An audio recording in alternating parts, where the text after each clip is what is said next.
პენზია და ადრე? ადრე მუშაობდა ერთად ჩვენად. მექანიკურად.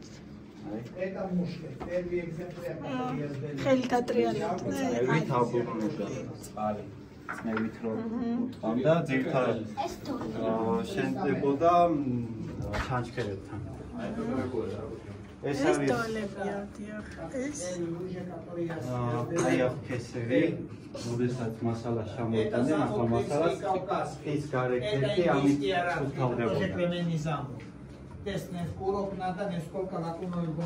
Აქ არის об этом класс, это самая маленькая ружья, еще есть длиннее. Это ружье для крупного добычи. ხეზე ადრე აქ კაცი მუშაობდნენ, ერთი კაცი აბრუნებდა ამას. სადურგლო ის ხო? აქ იყო ძალიან მეორე კაცი მუშაობდა. Сейчас есть китайский музей, детали საკეთე.